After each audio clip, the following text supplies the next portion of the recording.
pakai, makanya bermain dengan mereka lagi. Karena yang apapun itu bagi saya sangat puas sekali. Dan memang cocok banget dua orang ini untuk main. Chemistry udah pas lah. Saya sama mereka udah pas banget. Apalagi kalau ada film-film yang gaya-gaya gini, saya percayakan sama dia. Gimana? Enggak pakai kaki.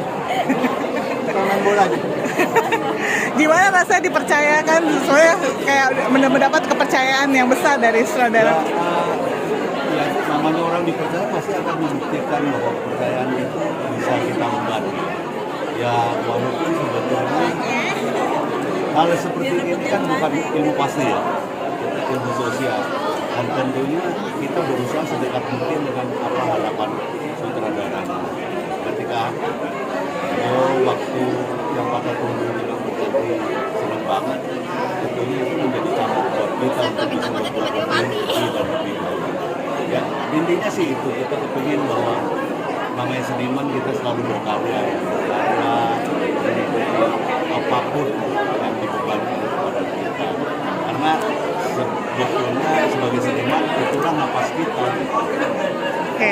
Kalau dia tuh, waduh, belajar bahasa isyarat susah loh itu. Iya. Karena kan dia bukan tuli bergerak. Susah loh. Temanku nggak susah.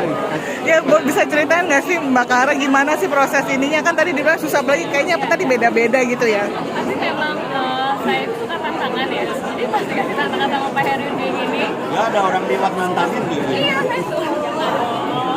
Baik-baik. Saya malah bersyukur banget dapat tantangan ini dari Pak Herudi. Karena gimana juga ya memang sebagai aktor kita terus berkembang dan belajar dan terus ya belajar banyak ya. Jadi dengan karakter ini banyak banget yang saya pelajari walaupun dengan waktu yang singkat.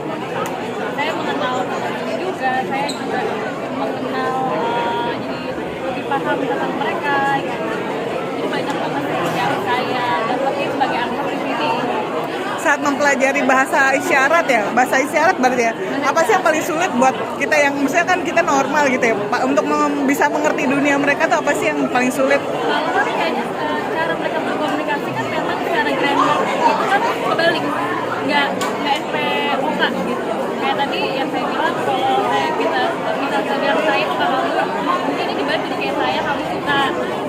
SPOK-nya itu terbalik dengan emosi mereka juga yang kan mereka terbatas penyampaian emosinya kan, jadi kamu bisa memahami juga emosi mereka tuh menyampaikannya gimana dengan bahasa isyarat dengan emosi yang terbatas itu. DMMD-nya itu Nggak ada patokan DMMD. ditambah juga secara wilayah tuh ternyata mereka bahasanya bahasa isyarat beda-beda loh, kayak di Solo, di Bali contohnya kayak sama paginya Bali sama Solo tuh akan beda. Jadi semua daerah tuh punya bahasa isyarat sendiri ternyata. Jadi kalau kita syuting di Solo, jadi kita ngikutin cara mereka. Bahasa isyarat Solo. Berarti adaptasi lagi gitu ya? Adaptasi lagi. Gimana cara?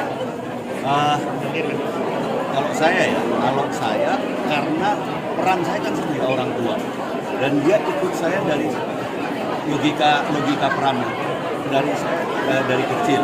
Jadi saya lebih banyak bukan dengan bisa saya, tapi saya minta dia untuk membaca bibir saya karena itu yang pertama dipelajari teman-teman disabilitas itu. Ini dulu baru mereka belajar. Oke, ganti. Ini dari official ya.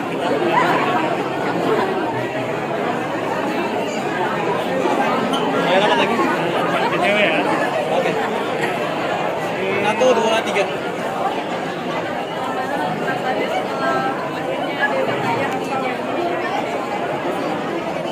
Akhirnya setelah ini tunggu-tunggu film 2021 siapa kayaknya ya, sayang juga akhirnya bisa kita dari hati dan akhirnya kita ditonton dan ditungguin penontonnya kan.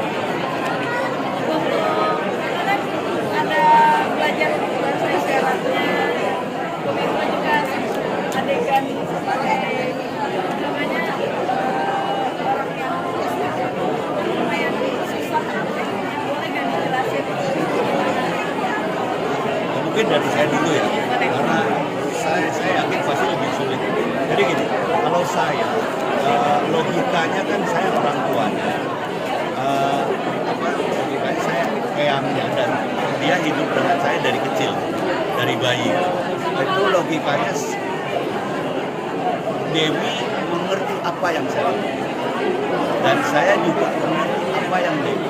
Itu. Jadi sebetulnya saya lebih menunggu Dewi. Kesuksesan Dewi, memerankan Dewi yang tunarungu tunawicara akan menjadi kesuksesan saya sebagai bapak Dewi. Jadi sebetulnya saya lebih terpancing peran Dewi yang jadi menurut saya gini, saya akan menjadi baik ketika Dewi baik berperan. Dan saya yakin banget Dewi, karena saya pertama dengan Clara itu saya udah punya peran yang susah. Clara juga udah punya peran yang susah. Dan kita sama-sama berhasil saling mengerti, saling percaya, saling saling kerjasama lah. Nah, ini saya sebaliknya, justru saya ngandelin Clara nih. Ketika Clara nanti berhasil, saya yakin banget saya bisa ikut berhasil. Saya bisa, kalau orang Jawa bilang bisa gondeli gitu sih. Jadi memang kuncinya di Clara sih sebetulnya. Banyak aku gitu ya. Memang pressure-nya di aku sih. Cuma memang ini cara pressure menarik banget. Aku baru merasakan yang namanya mereka itu dengan apa ya, itu bahasa Indra yang sangat bagus sih. Dan fit banget dengan produk di luar sana gitu, malah mereka dengan kemampuan itu mereka mampu untuk apa ya, berkreasi gitu, menyampaikan aspirasi mereka. Ya mereka sama kayak orang normal. Ini nggak sebenarnya kayak berbeda, tapi mereka juga orang normal. Tetap nggak apa-apa dengan keterbatasan itu yang bikin aku jadi unik dan syukur banget sama mereka. Satu lagi. Mas Erwinnya mau dua Yang tanya itu kenapa dibikin endingnya mati? pertama aku mau tanya tentang kenapa Mas Erwin ambil endingnya meninggal. Terus sama kan ini sebenarnya untuk cerita story-nya itu kan lebih ke relate banget sama masyarakat Indonesia. Nah,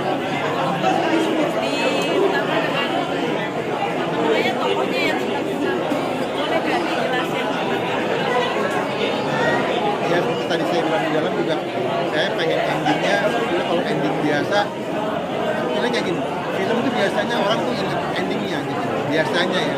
Jadi kalau kita biasanya endingnya happy ending, ya udah filmnya happy aja. Terus ada sesuatu yang harus mikir atau apa gitu ya, jadi kayaknya memang ada sesuatu yang penonton keluar tuh gitu, malah diingat gitu.